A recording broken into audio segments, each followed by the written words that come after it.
Susno blak-blakan sebut penyidik dan jaksa salah dalam tangani kasus guru honorer Supriyani.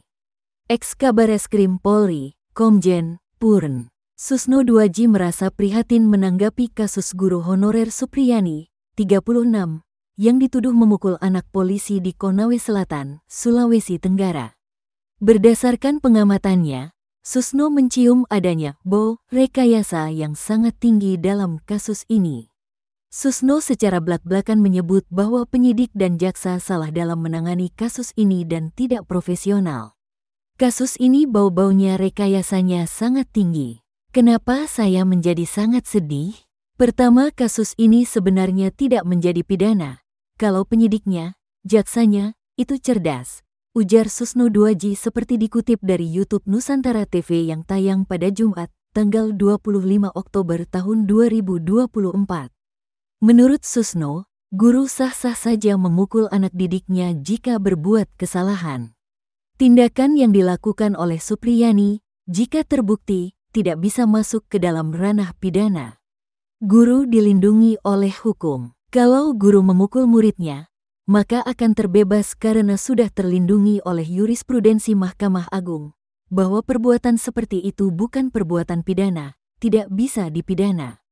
Yang kedua, ada peraturan pemerintah tahun 2004 pasal 39 ayat 1, pasal 39 ayat 2, pasal 40, pasal 41 yang mengatakan itu tidak bisa dihukum.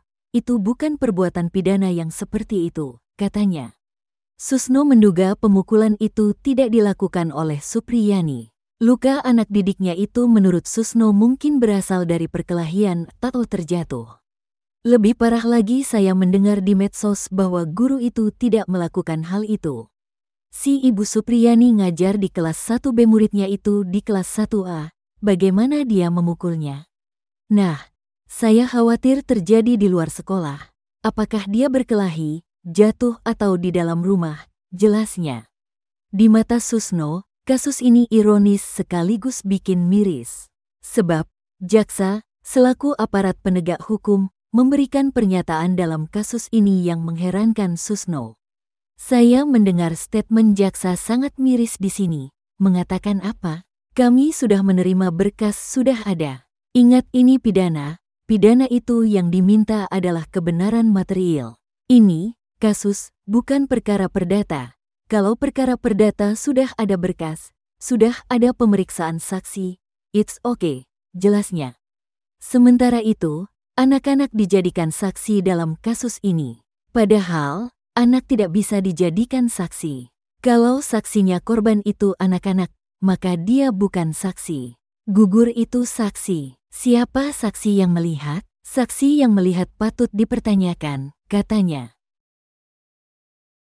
Berikut ini keseharian guru honorer Supriyani usai mengajar di SDN di Kecamatan Baito, Konawe Selatan, Sulawesi Tenggara, Sultra. Supriyani adalah terdakwa kasus kekerasan fisik anak yang saat ini sudah masuk tahap persidangan. Ia dituduh menganiaya muridnya sendiri yang merupakan anak polisi.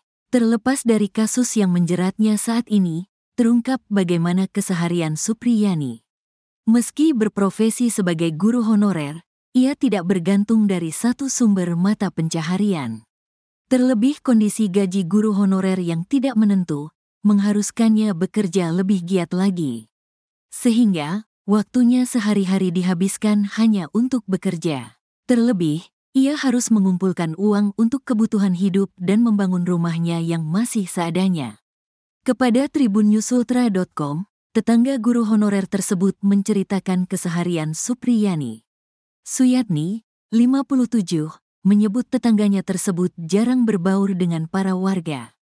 Pasalnya, menurut Suyatni, si guru honorer itu banyak melakukan aktivitas di luar rumah. Usai mengajar, Supriyani biasanya langsung ke sawah untuk membantu suaminya. Dia hanya mengajar. Setelah itu pulang langsung ke kebun, katanya kepada tribunNewsUltra.com.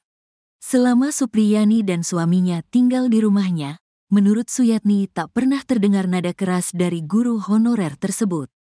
Ia juga tidak pernah melihat Supriyani memukul anaknya. Meskipun, Sesekali Supriyani akan menegur anaknya jika bermain hujan. Tidak pernah memukul, itu anak-anaknya kalau main hujan dia hanya tegur, ujarnya.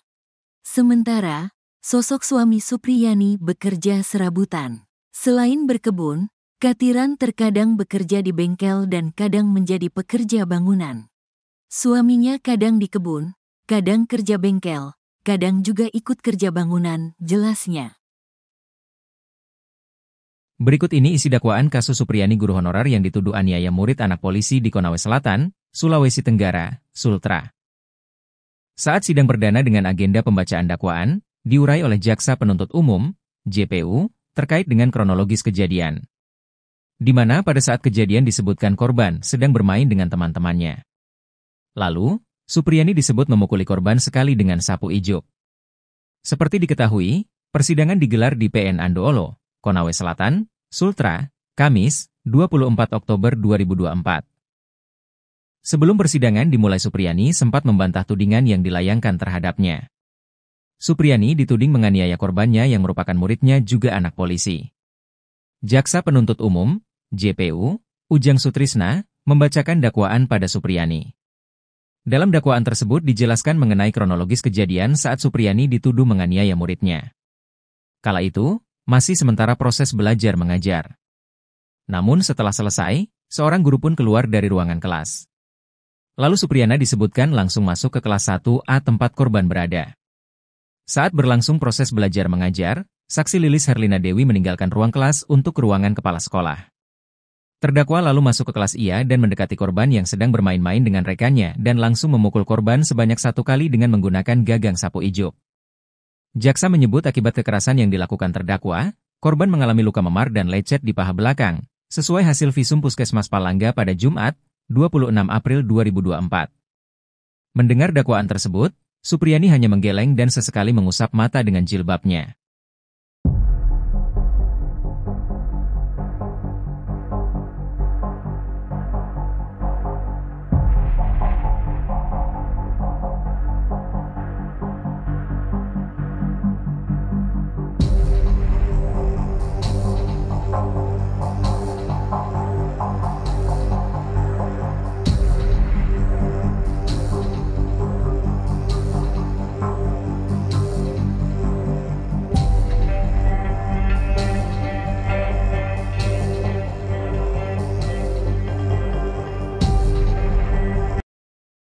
Berikut ini keseharian guru honorer Supriyani usai mengajar di SDN di Kecamatan Baito, Konawe Selatan, Sulawesi Tenggara, Sultra. Supriyani adalah terdakwa kasus kekerasan fisik anak yang saat ini sudah masuk tahap persidangan. Ia dituduh menganiaya muridnya sendiri yang merupakan anak polisi. Terlepas dari kasus yang menjeratnya saat ini, terungkap bagaimana keseharian Supriyani. Meski berprofesi sebagai guru honorer, ia tidak bergantung dari satu sumber mata pencaharian. Terlebih kondisi gaji guru honorer yang tidak menentu, mengharuskannya bekerja lebih giat lagi. Sehingga, waktunya sehari-hari dihabiskan hanya untuk bekerja. Terlebih, ia harus mengumpulkan uang untuk kebutuhan hidup dan membangun rumahnya yang masih seadanya. Kepada tribunnews.sultra.com, tetangga guru honorer tersebut menceritakan keseharian Supriyani. Suyatni, 57, menyebut tetangganya tersebut jarang berbaur dengan para warga. Pasalnya, menurut Suyatni, si guru honorer itu banyak melakukan aktivitas di luar rumah. Usai mengajar, Supriyani biasanya langsung ke sawah untuk membantu suaminya. Selama Supriyani dan suaminya tinggal di rumahnya, menurut Suyatni tak pernah terdengar nada keras dari guru honorer tersebut. Ia juga tidak pernah melihat Supriyani memukul anaknya. Meskipun, sesekali Supriyani akan menegur anaknya jika bermain hujan. Sementara, sosok suami Supriyani bekerja serabutan. Selain berkebun, Katiran terkadang bekerja di bengkel dan kadang menjadi pekerja bangunan.